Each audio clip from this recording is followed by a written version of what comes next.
So in this video, I'm going to be going over a short trade from Monday, the 15th of December.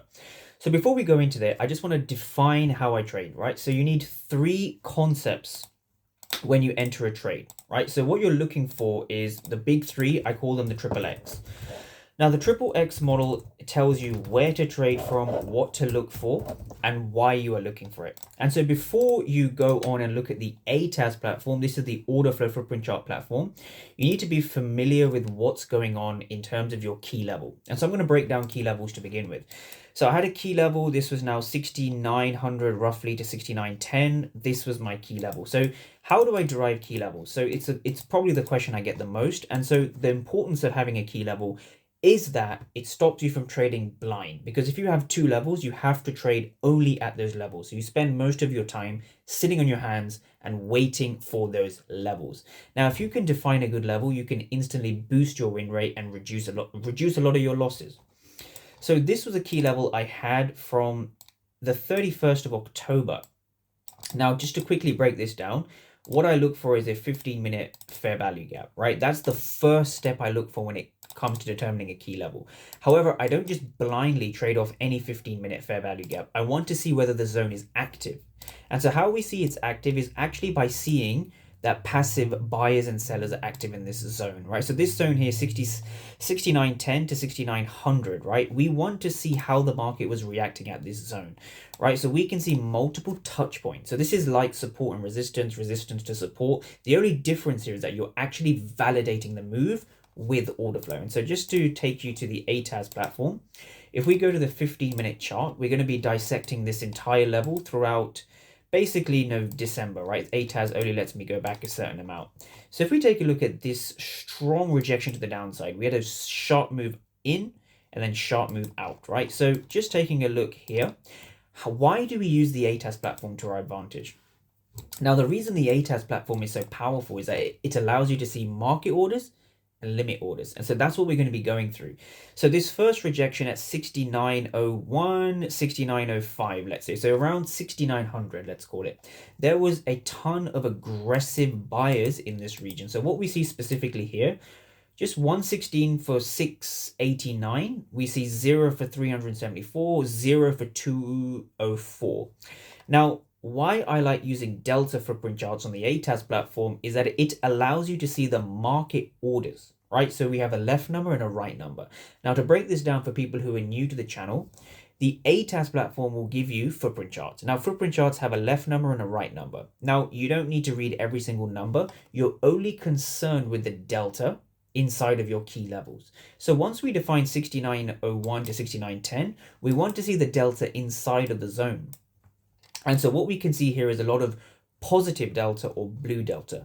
So for example, if I take this upper candle over here, we want to dissect what's going on in this region. So let's just take 396 for 822, right? 396 for 822. So that's a big difference between the ask and the bid. So the ask represents the total number of market orders hitting the ask looking to aggressively buy, right? These are buy market orders, right? Market orders hitting the ask are trying to drive price up. Now, 396 is the bid. These are aggressive sellers, right? These are sellers hitting market prices. So 6904.5, right? So in this case, as well as this case, and these cases, and these cases, what we see is more aggressive buying than selling. So at this price, between 6,900 and 6,905, we had the rejection of aggressive buyers, hence the blue delta. Now, when we see that over here, this is our first kind of rejection. So this is what supports the idea that the zone is active, because we see the rejection of market buyers or aggressive buyers. And so where we see that specifically on the 5th of December was, sorry, that's November. Then we go through into December. So November, and there we go. So, sorry, November, we also see rejections coming in here. There we go. So we have December rejections. We had this horrible price action throughout the whole of the first week of December. But what we are looking to see is rejection of aggressive buyers, right? So now when we go back and study this zone again, let's keep going. We had another rejection. So this was the 10th of December, 10th of December. And we're seeing a similar sort of pattern over here. So this is a true resistance area or a true area of supply, right? So again, we're looking here and we're seeing a huge amount of aggressive buying. So this first candle over here, again, 69.01 to 69.0506 area. So for those who are trading, this would have been this movement here, right? This was this movement here. So the reason we had such a big sell-off post FOMC was because we tapped into this area of supply. Now, what makes an active area of supply? A supply area forms when aggressive buyers fail. So footprint charts are not overcomplicated. Footprint charts do not need to be overcomplicated. Footprint charts are about determining your fair value gaps and using the delta inside of these zones, inside of these fair value gaps, to determine where you want to trade from. Now, once we have our footprint charts open, we just want to see whether there was a follow through to the upside or the downside. So I'm going to make this very, very easy to understand. Let's say you have a zone like this. If this is your zone, call this a zone like this, right? This is a zone. Now, we know it can be a supply zone or it can be a demand zone. So when we tap into our zone like this, right, we are going to see a stall in price and a break to the downside, just like this.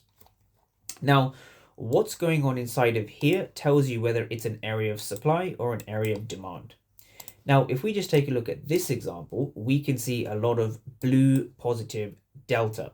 Right, so even this, we had this long wick, which was full of aggressive buyers. So if we just read the delta, we can see 475 for 750, we see 298 for 521, and then we see 0 for 163. So what we're seeing is a lot of positive delta, which means the ask in this case is a lot greater than the bid. Now, from an order flow perspective, what that basically means is that we have aggressive buyers hitting the ask. And we see no follow through, because if you think about what aggressive buyers are trying to do, aggressive buyers are trying to break above the zone, above the zone, above the zone. But this doesn't happen, right? They fail, right? The aggressive buyers fail. So aggressive buyers hitting the ask with no follow through, what this means is that sellers are in control. And so this is what makes it an area of supply, right? When there's an oversupply of anything, the price of it falls.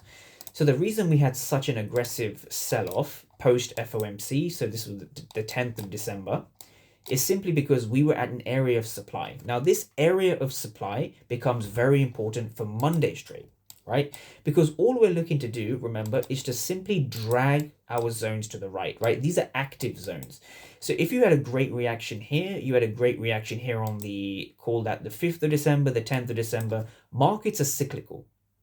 So once you have an established price where you know that the markets are rejecting buyers, you want to keep an eye on that level, right? So markets rejecting buyers, even over here on Friday the 12th, market heavily rejected buyers. So this was a supply area, and now going into Monday session, this also held a supply. So it's not a coincidence, right? So just using the same logic, right? Aggressive buyers hitting the ask with no follow through, it means that sellers are in control of the zone, making it an area of supply. So we're using the concepts of buyers and sellers to determine what level we are trading at. And so that is the most important thing to take away. Now, if we just take a look at this now we reject off this level over here, right? So this level here, 6900 to 6910, 6909.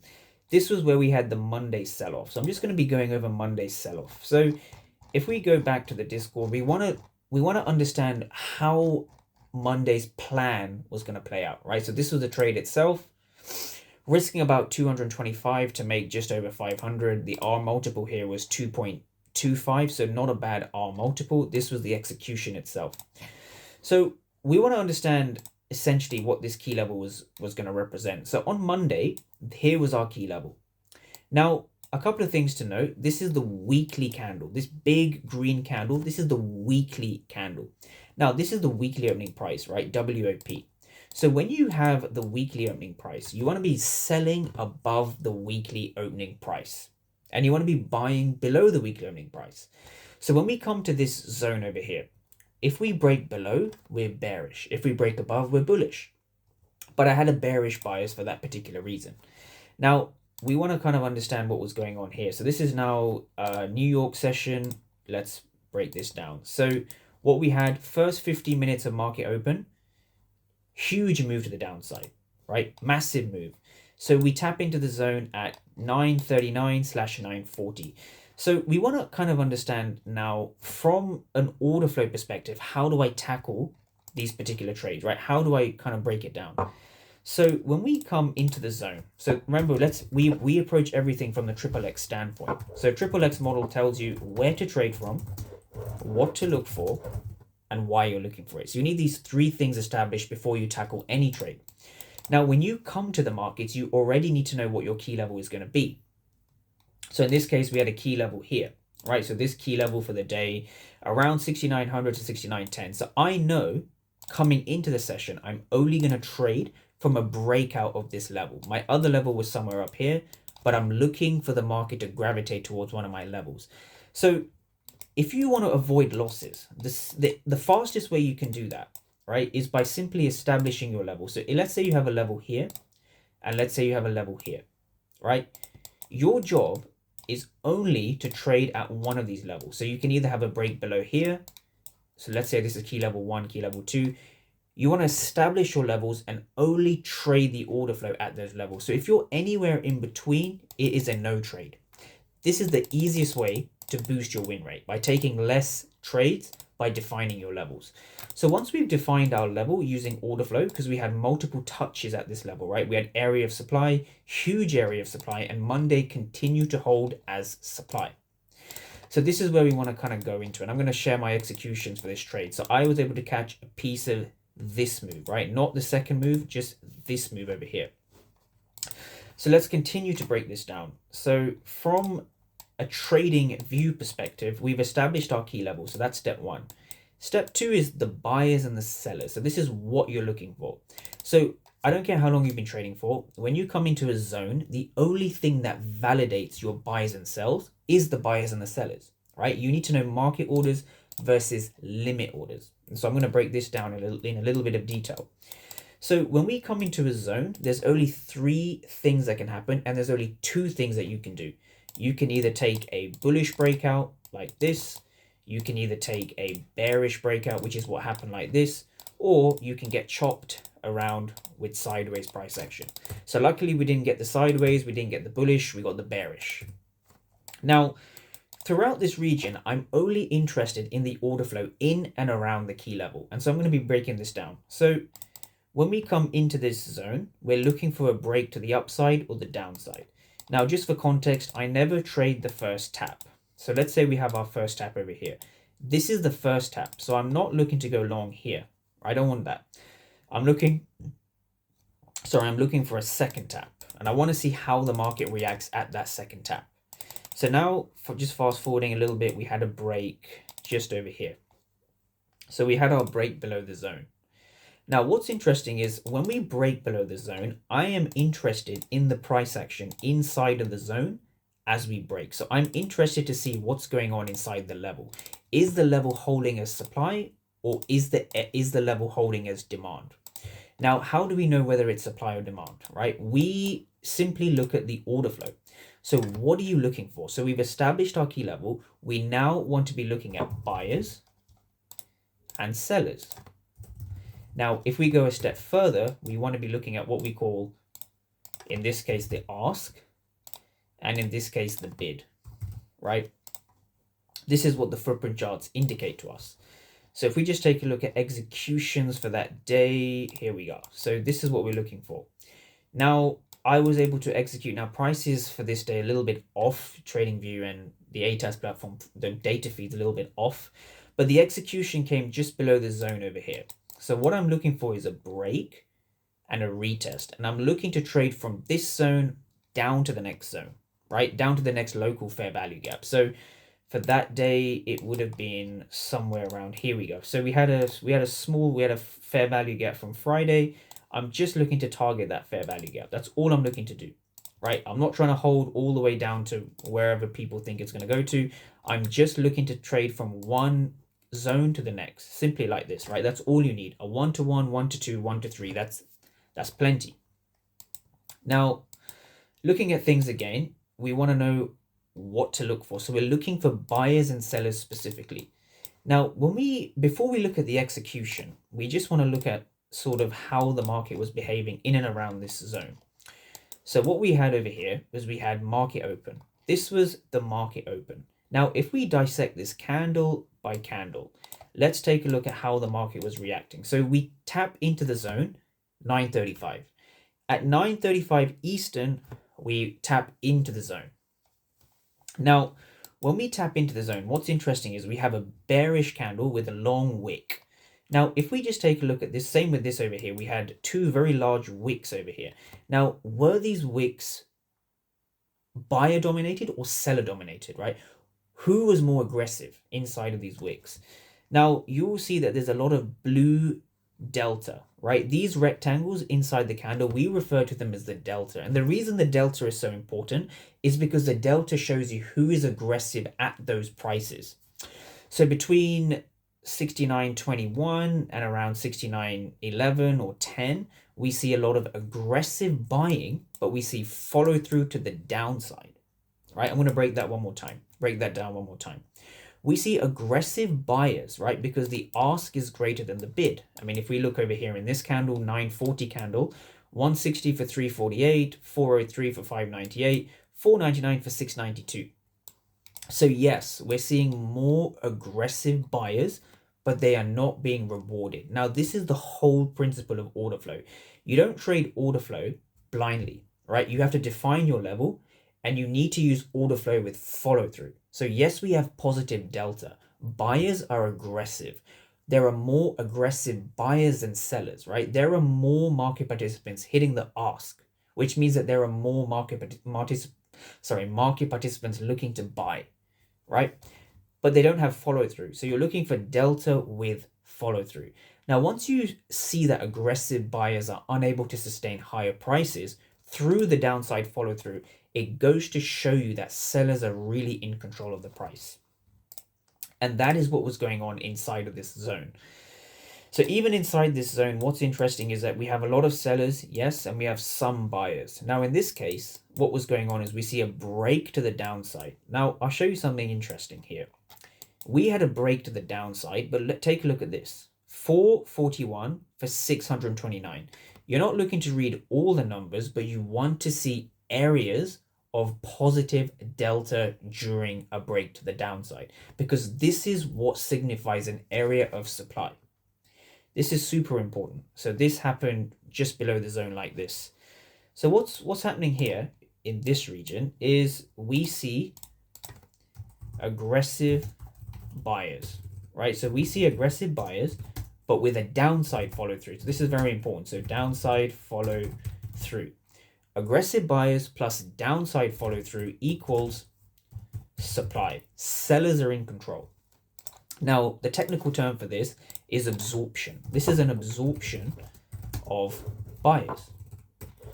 Now, when you see an absorption of buyers, what this means is there are passive sell limit orders resting over here. There are limit orders, right? And so just for basic knowledge, sell limit orders will drive price down. Buy limit orders will drive price up. And so if there are sell limit orders resting at the zone, this is what creates a supply zone, right? So this you can only see this via the footprint charts, right? So via the order flow. So for example, if you see absorption of buyers, it means there are limit orders resting in this key level. So this key level is a supply area. Notice how you don't know that it's a supply area before the session begins, right? You can only look at this via the footprint charts live as the data is printing. So this is what gave me the confidence to go in short, right? So just to break this down again, if we get rid of everything, here we are. So just to break this down again, so here we go. So in terms of execution, now this is the question, this is another question I get the most. We break to the downside, these buyers begin to fail, right? So now we're looking for a simple retest. So now that we have a break, I'm just going to draw a line like this. So this is my break line. So for those who are not familiar with how I trade, it's key levels, break and retest with order flow. So we see price giving us a break. We want to see some kind of a retest. It can be 1 candle, it can be 10 candles. It doesn't really matter. And then we enter. So the whole purpose of having this break line is I don't enter here, right? I don't look to enter here. This is not my entry, right? That's not my entry. My entry comes after we retest the zone and we break below the red line. So that is my entry there, right? There was my entry here. And I'm happy to have my stops here because there's no fair value gaps over here. And we're just looking to target the next zone, whatever that was, 2.25 or something. But before I kind of break this trade down, I want people traders to kind of understand why I took the sell. Now, what you're looking for specifically is the retest. Now, the retest is very important. So this region, right? Let's break this down. So if we go here now, so what we can see, this was my execution. So risking about 225 to make just over 500. So not a bad risk to reward. What you can see here, very similar to the concepts I was going through earlier. What we're seeing is we're seeing aggressive buyers, right? Via the blue delta. So what we're seeing is we're seeing red delta or sellers beginning to break the zone, and we have a retest. Now in that retest, we are seeing buyers, aggressive buyers, but the market was unable to reward the buyers. And so this means that the sellers are passively in control. And that is what leads to the melt off, right? That's what led to the sell-off, right? That's what ultimately led to a very, very large sell-off. So if you're somebody who's kind of struggling with lower time frame confirmations, try to incorporate order flow into what you're doing, right? So take a look at this chart and have it next to your trading view and actually understand when you look for a sell, you're looking for aggressive buyers to hit the ask and you do not want to see a follow through.